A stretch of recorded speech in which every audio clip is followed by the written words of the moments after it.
Good morning बच्चों। कल मैंने आप लोगों को ब्रिटिश संविधान के सामान्य जो विशेषताएं उनके बारे में बताया था। आगे ब्रिटिश संविधान की विशेषताओं में अगली विशेषता आती है कि अब ब्रिटेन जो है वो धर्मनिरपेक्ष संविधान नहीं है। धर्मनिरपेक्ष संविधान से आशय ये होता है कि राज्य द्वारा मान्यता प्राप्त या राष्ट्रीय धर्म राज्य का स्वयं का कोई एक धर्म होता है। यद्यपि ब्रिटेन के अंदर हर व्यक्ति को अपनी अभिव्यक्ति की स्वतंत्रता है, अपनी धर्म की स्वतंत्रता है, किंतु वहाँ पे और ये भी है वहाँ पर कि कोई भी व्यक्ति किसी भी धर्म का जो व्यक्ति है वो वहाँ पे प्रधानमंत्री बन सकता है। किंतु ब्रिटेन में यह आवश्यक है कि उसका सम्राट जो होता है या वहाँ की रानी जो होती है वो प्रोटेस्टेंट ईसाई धर्म की ही होनी चाहिए। यानी ब्रिटेन का संपूर्ण संविधान उसके राजा के नाम से जाना जाता है। तो वहाँ पे उसको धर्म निरपेक्ष संविधान हम क्यों नहीं कहते हैं? क्योंकि ब्रिटेन का जो सम्राट है उसका जो धर्म है वो निर्धारित किया गया।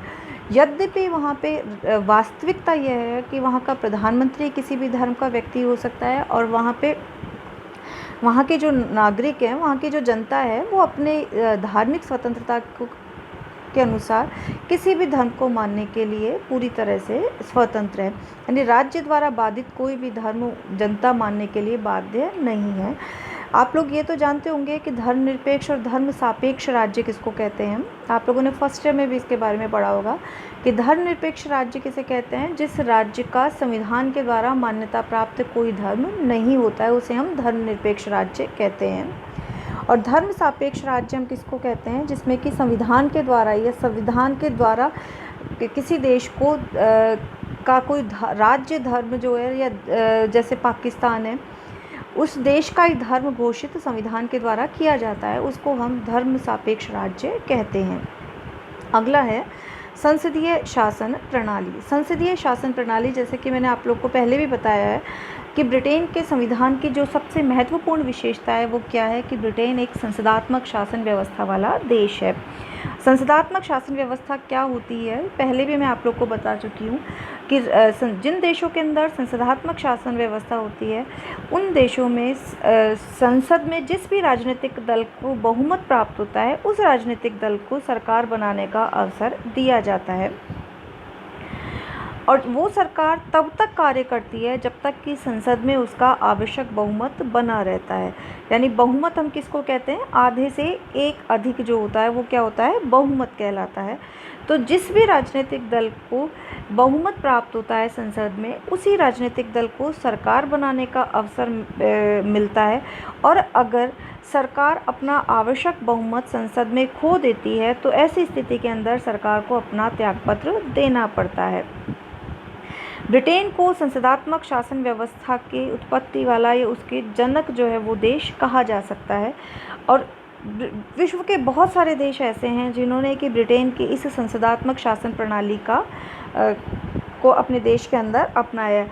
हालांकि हर देश ने अपनी आवश्यकता के अनुसार, अपनी राजनीतिक परिस्थितियों के अनुसार उस संसदात्मक व्यवस्था के स्वरूप में कुछ अंतर कर लिया है या ये कहना चाहिए कि उनकी जैसी भी राजनीतिक परिस्थितियां थी उनके अनुसार उन्होंने अपने इस संसदीय व्यवस्था के स्वरूप को अपनाया है।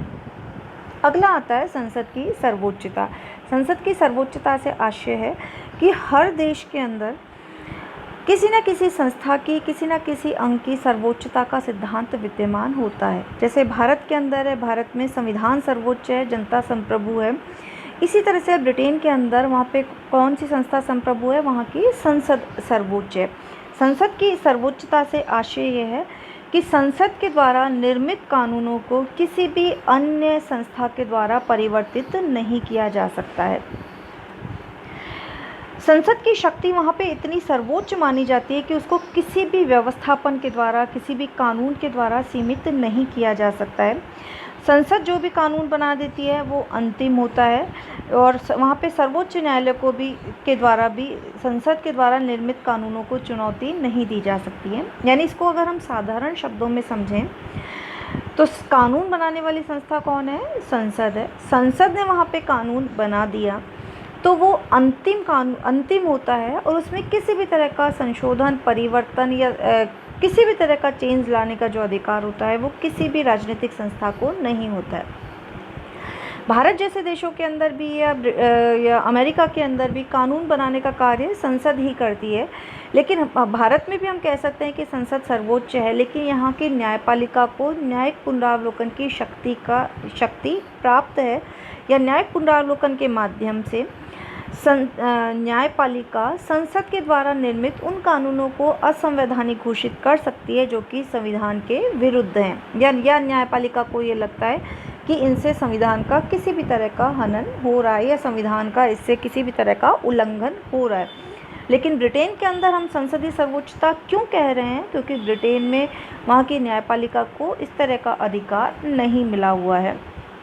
अगला आता है मिश्रित संविधान। मिश्रित शब्द से आप समझते हैं कि 2-3 चीज़ों का जो मिश्रण होता है वो क्या कहलाता है? मिश्रित कहलाता है। तो ब्रिटेन के में ये एक अनूठी विशेषता है ब्रिटेन के अंदर कि ब्रिटेन में एक साथ ही वर्तमान समय तक भी राजतंत्रात्मक, कुलीनतंत्रात्मक और लोकतंत्रात्मक व्यवस्थाएं कार्यरत हैं। यानी तीनों जो शासन व्यवस्थाओं के प्रकार आप लोगों ने पढ़े हैं, और आपने ये पढ़ा है कि शासन व्यवस्थाएं 3 प्रकार की होती हैं। कौन कौन सी? राजतंत्रात्मक, कुलीनतंत्रात्मक और लोकतंत्रात्मक। सबसे पहले मैं आप लोग को ये बताती हूँ कि इनका मतलब क्या है। तो राजतंत्रात्मक व्यवस्था हम उस व्यवस्था को कहते हैं जिसमें कि राजा के द्वारा शासन किया जाता है और पूरी तरह से शासन सत्ता पर राजा का ही अधिकार होता है। वो व्यवस्था कौन सी कहलाती है? राजतंत्रात्मक व्यवस्था। कुलीनतंत्रात्मक व्यवस्था किसे कहते हैं? जिसमें कि समाज के उच्च वर्ग या श्रेष्ठ वर्ग बुद्धि के आधार पर, धन के आधार पर, किसी भी आधार पर समाज के जो श्रेष्ठ वर्ग होते हैं उनके द्वारा शासन शक्ति का संचालन किया जाता है, उसे हम कुलीनतंत्रात्मक व्यवस्था कहते हैं। और लोकतंत्रात्मक जो कि आप अच्छे से समझते हैं कि जनता के द्वारा के चुने हुए प्रतिनिधियों के द्वारा शासन का संचालन किया जाता है। वर्तमान राजनीतिक परिस्थितियों में संपूर्ण विश्व में श्रेष्ठ शासन व्यवस्था जो मानी जाती है वो लोकतांत्रिक शासन व्यवस्था ही मानी जाती है। अब ब्रिटेन के अंदर ये तीनों शासन व्यवस्थाएं एक साथ कार्यरत हैं कि वहाँ पे राजा का पद जो है, मैंने पहले भी आप लोग को बताया था कि ब्रिटेन का संविधान विकास का परिणाम है, और विकास का परिणाम होने के कारण जो राजनीतिक संस्थाएं या जो भी कार्यकारी संस्थाएं ब्रिटेन में प्राचीन समय में कार्य कर रही थी और जिनकी उपयोगिता अभी तक भी बनी हुई है, उनको तो उन्होंने बनाए रखा, क्योंकि वो वहाँ का संपूर्ण संविधान किसका परिणाम है? रीति रिवाज और परंपराओं का परिणाम है। तो उसमें राजा का पद जो है उनके यहाँ प्राचीन समय से चलता आ रहा है। तो राजा का पद वहाँ पे राजतंत्रात्मक शासन व्यवस्था का प्रतीक है। कुलीनतंत्रात्मक व्यवस्था के रूप में ब्रिटेन के अंदर वहाँ की जो संसद है, जैसे भारत में आप लोग जानते हैं कि भारत की संसद के 2 सदन हैं, लोकसभा और राज्यसभा। इसी तरह से ब्रिटेन की संसद के भी 2 सदन हैं। निम्न सदन को कॉमन सभा कहते हैं और उच्च सदन को लॉर्ड सभा कहते हैं। तो नाम से ही जैसे स्पष्ट है, लॉर्ड सभा जो है वो समाज के श्रेष्ठ वर्गों का या श्रेष्ठ लोगों का जो संस्था है, और वो ब्रिटेन के अंदर कुलीनतंत्रात्मक शासन व्यवस्था का प्रतिनिधित्व करने वाली संस्था के रूप में कार्य कर रही है। अगला आता है लोकतांत्रिक व्यवस्था। लोकतांत्रिक व्यवस्था के रूप में वहाँ पे प्रधानमंत्री का पद है, वहाँ की संसद है, वहाँ पे जनता के अधिकार हैं। ये सब चीज़ें जो हैं वो ब्रिटेन के अंदर, या ये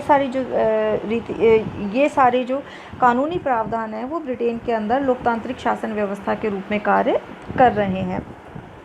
तो इस आधार पर एक ही समय में ब्रिटेन की शासन व्यवस्था को हम मिश्रित संविधान इस कारण से कहते हैं क्योंकि समस्त जो शासन है उसमें तीनों तरह के शासन के प्रकार किसी न किसी रूप में कार्यरत हैं। ब्रिटेन में अब तक भी ये कहा जाता है कि संपूर्ण शासन वहाँ पे किसके नाम से जाना जाता है? राजा के नाम से या सम्राट के नाम से जाना जाता है। अगली चीज़ आती है ब्रिटेन के संविधान में, अगली विशेषता है विधि का शासन। विधि का शासन से आशय शब्द का अर्थ क्या है? कानून का शासन। फर्स्ट ईयर में भी आप लोगों ने विधि के शासन की पूरा चैप्टर पढ़ा है।